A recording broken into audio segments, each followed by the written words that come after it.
All right, here comes the sun. It's the home stretch. Last lecture, chapter 11, corporations, stockholders' equity. We've had a long journey to get here, and hopefully you've enjoyed some of it. I know you've learned lots during it, and I know you will carry this knowledge with you for a long time. And hopefully you will get to share it with others, and it will be inspiring for those that you know and those that you can help. So let's go ahead and talk about stockholders' equity.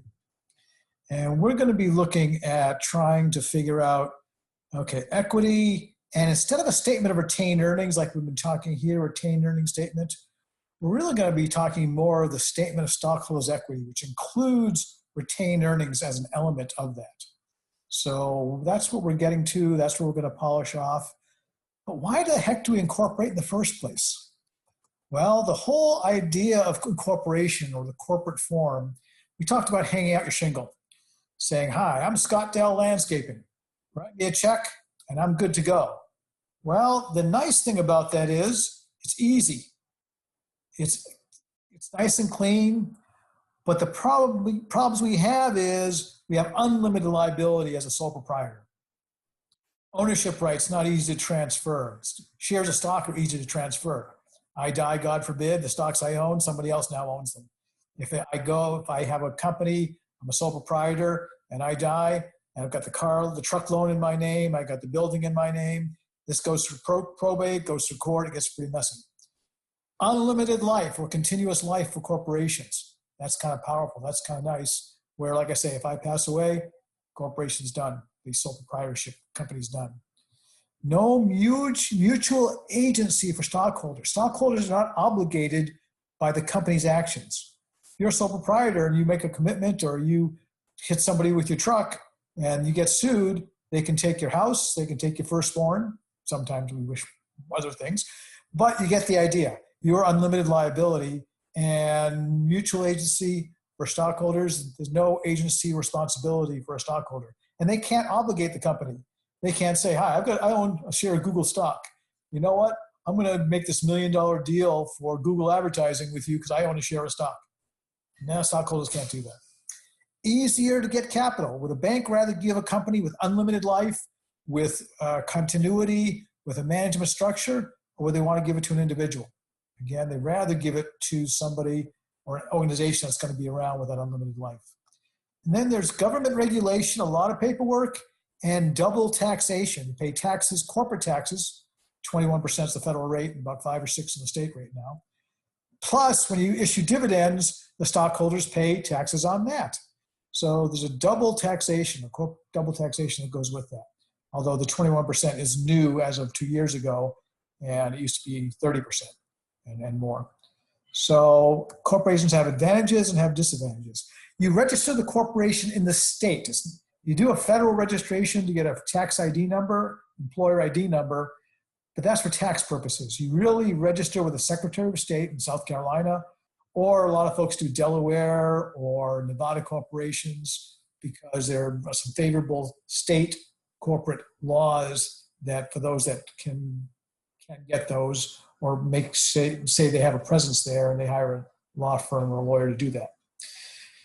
In a corporation, separate from the owners. So you got the ownership of the corporation, you got the ownership of the home and the personal life, and the two need to be kept separate.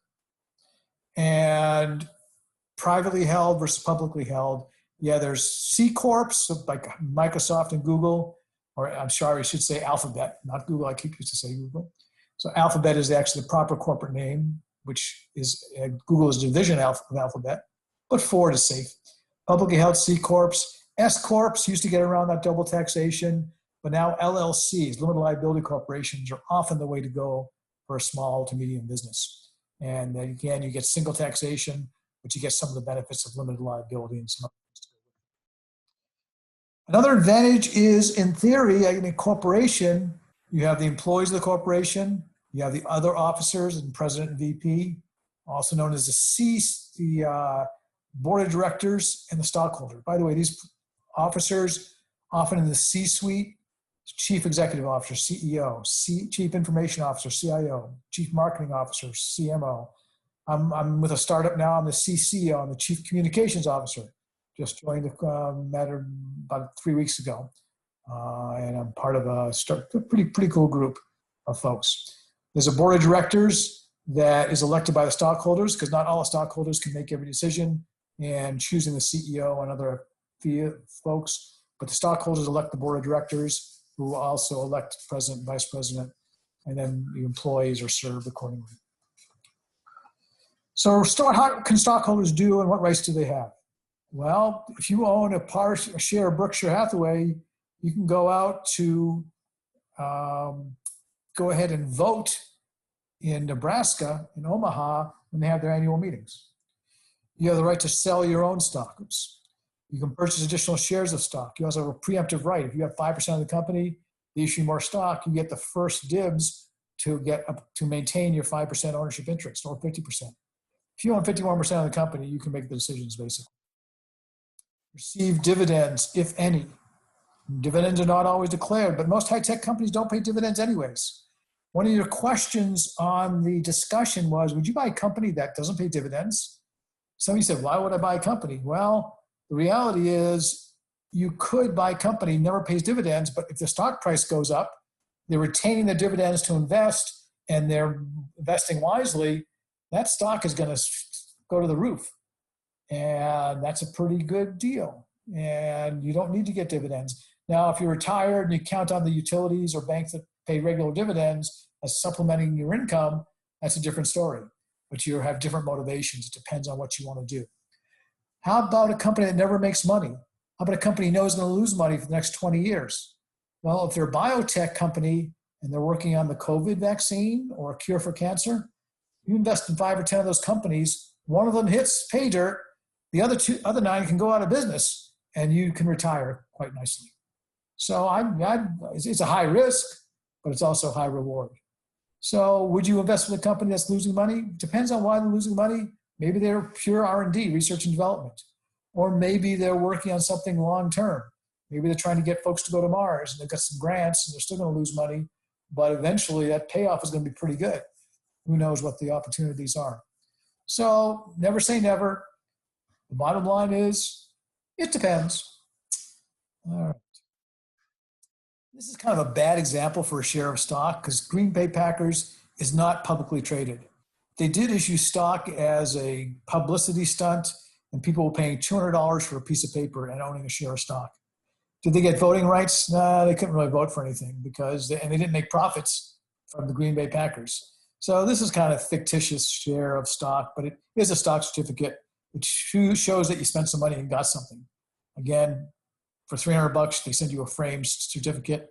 I never popped for it when I was in Wisconsin, but I have friends who did, and I didn't hold it against them. Normally, a stock certificate is issued, though, that gives you the rights, and those in your name. You can do what you want. You can sell the stock. You can hopefully maintain it and eventually make money off of it when you sell, or have the company buy it back for whatever reason. And they do that. There are company buybacks. So what are the statuses of stock? So we can start a company. We can authorize 1 billion shares in our articles of incorporation that we file with the state. So we're authorized to issue 1 billion shares. We actually issue 10. So we issue 10 shares. That 10 shares represent 100% of the company, not the billion. We sell those 10 shares. Let's say 10 of us in the class, and actually there's 8 of us in the class, so each one of us has a share, one or 2 of us has a couple of shares. And then one of you or I end up in California, and we want to sell our shares. Say 4 people left and wanted to move out of state. They could sell their shares back to the company, and if they had 10 shares outstanding, they sold 4 shares back, the company buys them, that becomes treasury stock. Now 6 shares represents 100% ownership. Somebody else moves, you buy back, now it's 5. So 5 stockholders, or 5 shares represent 100%. Each share is 20%. It used to be each share was 10% of the company. We had 10 shares issued and outstanding. So that's and only do you pay dividends to those that are outstanding. You don't pay dividends to treasury stock, to the ones you own or bought back. Then there's par value. Par value might be a penny a share. might be 2 cents a share, it might be a tenth of a penny a share, it might be a nickel a share, it might be $1 a share. That's not the value of a stock. The market price is the value. And you got par value on that common stock line, and additional paid-in capital we've seen before. That's in excess of par value. So we'll see in a minute somehow some calculations with that. Corporation's equity, paid-in contributed capital, and retained earnings. You know about retained earnings. Cumulative net income or loss not distributed as dividends, because dividends will take away from retained earnings. So issue par value stock. So we issue par value, $10 par, 30,000 shares at par. Almost never happens, but this would be the journal entry. Debit the cash, credit the common stock, 300,000, good to go. But what happens if that stock we issued for $12 a share for $10 par? Well, we've got $2 a share in excess for those 30,000. That ends up in additional paid-in capital, or paid-in capital in excess of par, 60. Still have the original par value showing up here. You can actually take the par value dollar, divide by the number of the dollar value par, and calculate 300,000 divided by 10. That's 30,000 shares issued, which obviously matches up here. So you can see that pretty quick. And the stockholders' equity section will show $300,000. It'll state 50,000 shares authorized, only 30,000 shares issued and outstanding, and that 30,000 represents 100% of the ownership. When the dividends are paid, it's paid in that 30,000. They are authorized to issue another 20,000 someday if they want. And there are many reasons why you would do that. And you'll learn about that when you take finance. 300,000, 60, you got some retained earnings. We have our total stockholders' equity portion of the balance sheet. There is such a thing as no par stock. And you don't have additional paid-in capital with no par. You just have the value of the cash and the value of common stock, no par, at whatever the purchase price was or issue price might have been. And then cash dividends are returned to the owners and they're paid out. You need to make sure you have a sufficient balance in retained earnings to pay that. And you must make sure you have the cash necessary to pay the dividends. A lot of companies are famous for always increasing their dividends, never decreasing. Some companies will suspend dividends when times are tough. So that's a vote of the board of directors, and they will do what's in the best interest of the company. Frankly, I'd rather invest in a company that never pays dividends. Why? Because I put the money into the company because they're going to reinvest it, and they're going to make more than I can make a loan or in a bank account or wherever. They give me a dividend, I throw it in the bank, or I invest it somewhere else. If I put it in the bank, I'm making 0.5%, 1%. I think you better be making 5 or 10%, otherwise I'm going to go look for another stock. And that's why they retain the earnings, especially if they're high growth or high tech. I mean, I think it was 8 or 10 years that Amazon lost money for, their first 8 or 10 years. Companies like Tesla have never made a profit. Tesla? I've not heard of Tesla. They make cool cars. And they've never made a profit? You bet. How about Uber? No profit yet. How about Lyft? Same. But so now there are a lot of companies out there that haven't made any money. We think they will. That's why people invest in them. They have confidence they might. When you're with dividends, there are 3 important dates. Okay, date of declaration, you declare the dividend, no money changes hands. The date of record, I declare on June 5th for owners of stock as of June 30th to be paid July 15th. On June 5th, you record liability, you pull it out of retained earnings. Date of record, June 30th, no entry required because nothing really happens. Then July 15th, when you pay it, you clear the payable and you clear the cash. 3 dates to worry about and be aware of and concerned for. The date of declaration, you can go through these. It comes out, you create the payable, and it comes out of retained earnings. No cash has changed hands yet, but you're recording it. Then we have the declared as of the date of payment. I'm sorry. There's the declaration, the date of ownership. Oops, I'm going to go back here. And then there's the date of payment. When you make the payment, the cash goes out, the payable gets cleared, dividends is not hit again. Okay. You can issue a stock dividend. There's small stock dividends, less than that, equal 25%, or large stock dividends. not going to talk a lot about those, but I will talk about stock splits. So let's say we do a 2-for-1 stock split. Let's say you own shares of Apple that's trading at $100 a share. And you get a 2-for-1 stock split. So you might have had 50 million shares issued and outstanding, and now it's going to be 100 million shares, but at half the value. So that $100 share is now worth 50, but you got 2 of them. Sometimes they do that to make it more palatable for an investor. I'm not going to spend $250,000 on a share of Berkshire Hathaway. So they have another class of stock that's a couple $100. But you can do stock splits, and you're still giving value to the stockholder. And now that instead of 1,000 shares, I got 2,000. Instead of 2,000, I got 4,000. Now the same dollar value in essence, because the actual market price drops in half or quarter the same way. Now you also not only have a stock split, but you can have a reverse stock split. Instead of a 2-for-1 stock split, I can do a 1-for-2. Why would you do a 1-for-2? Well, that would raise the price. If I have 2 shares of stock, now I have 1. But if my stock price was 75 cents a share, and I do a reverse stock split, and now I have half a share that's worth 75 cents, and 2 shares is worth $1.50, exchanges can delist your stock if it's trading for below $1 for too long. Yeah, a week or two, you're good. But a month or 2, 3 months, there's some limits as to when they will have to come back at you and say, you're off the stock exchange. You're trading below $1 a share. It's not going to work. So that's when you might do a reverse stock split to get that share price up. The other thing is treasury stock. You might buy back stock for the same reason to get the price up. And this just shows you what happens with a cash dividend. It decreases your total assets. Cash goes down.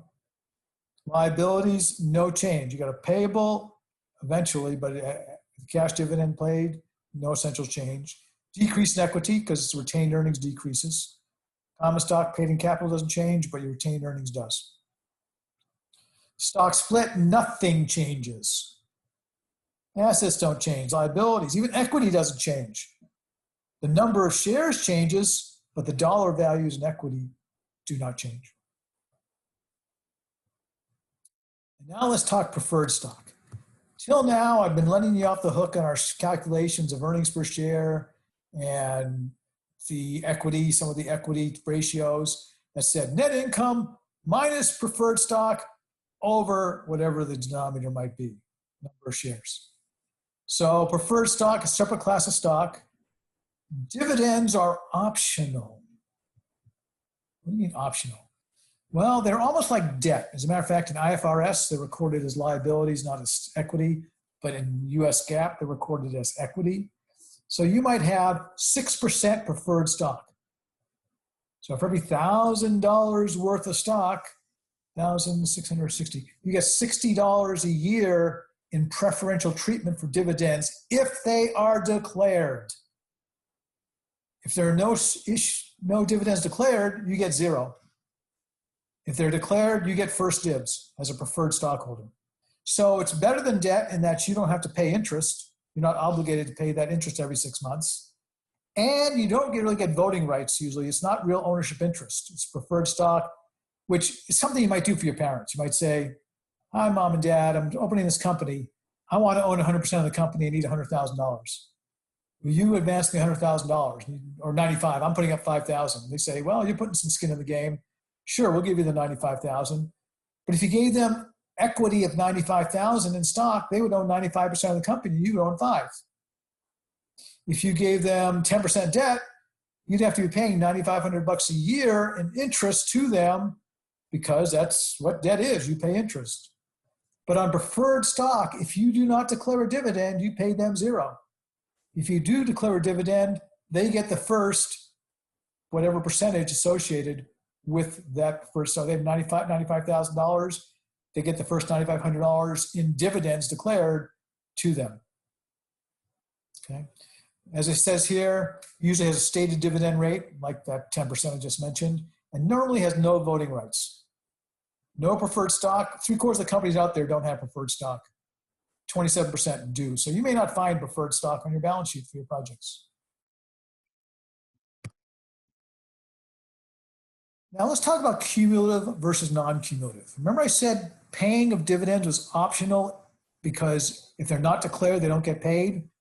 So what happens if this year you don't declare dividends? And next year you don't declare dividends? And the year after that you don't declare dividends, but in the fourth year you declare a dividend. Well, do your parents get $9,500 or 4 times $9,500? Good question. Will they get $38,000 or $9,500?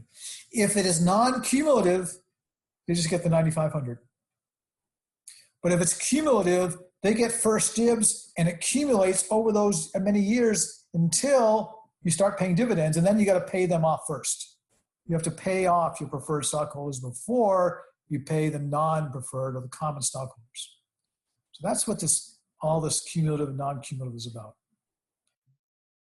You also, that's the dividend preference, which basically says preferred stockholders get first dibs. If they pay it, great. If they don't pay it, they still get first dibs next year.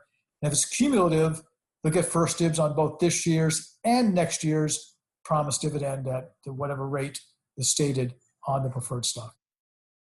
And some preferred stock also has a conversion feature too, just like our bonds. Participating versus non-participating. So as far as participation, they will receive additional dividends potentially if they're participating in the profits.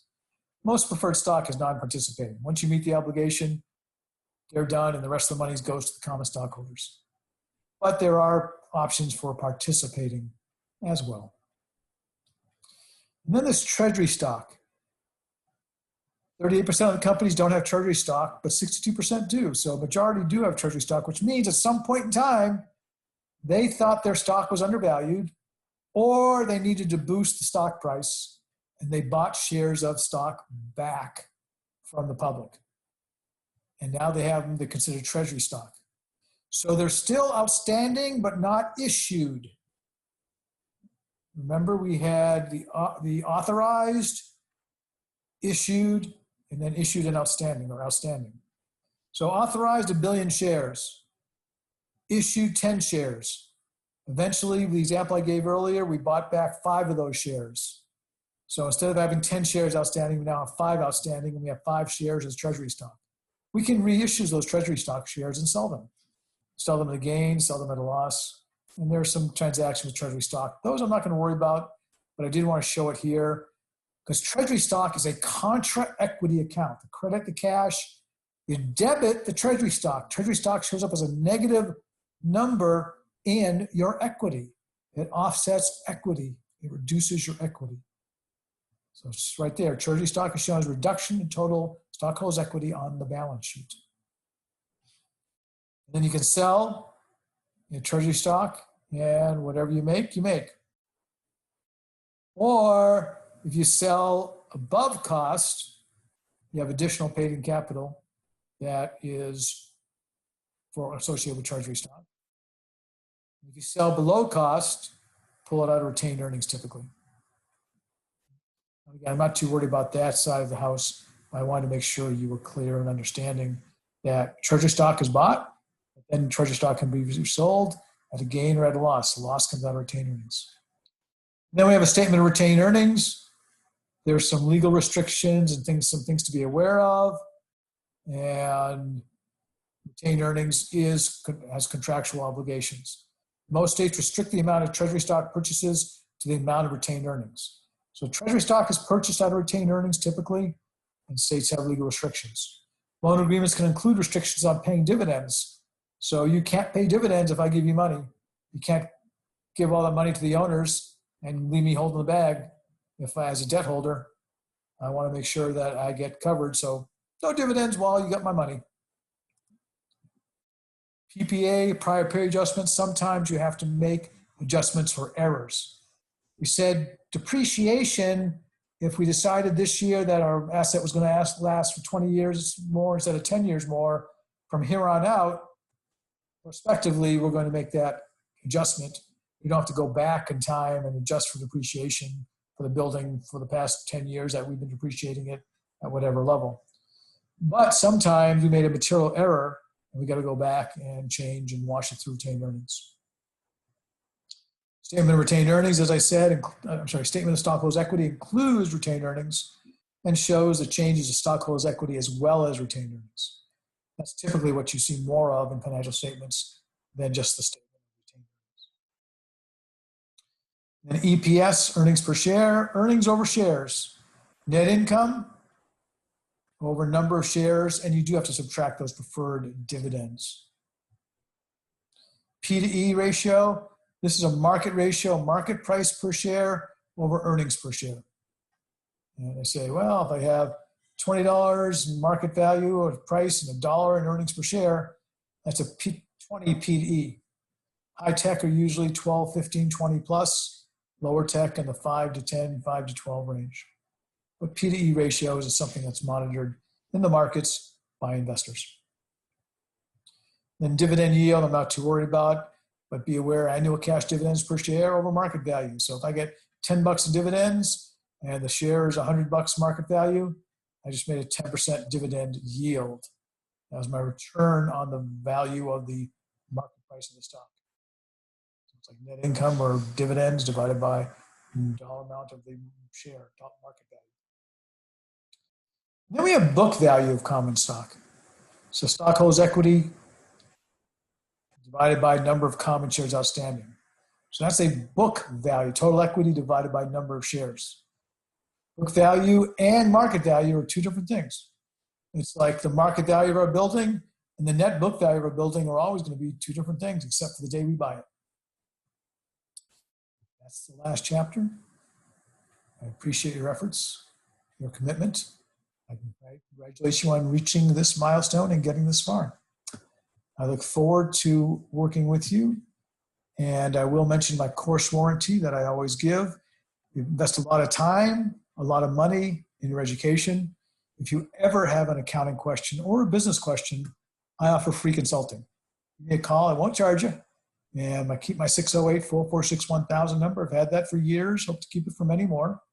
Feel free to call me if you have a question. If you're in a finance course, still as an undergrad, if you're in a master's program, if you're in business and you're trying to figure out something that doesn't quite make sense and need to brush up on some of the accounting concepts, I'm at your service. Happy to provide a return on your investment. I thank you for your indulgence, your time, and I do wish you continued success. Thank you.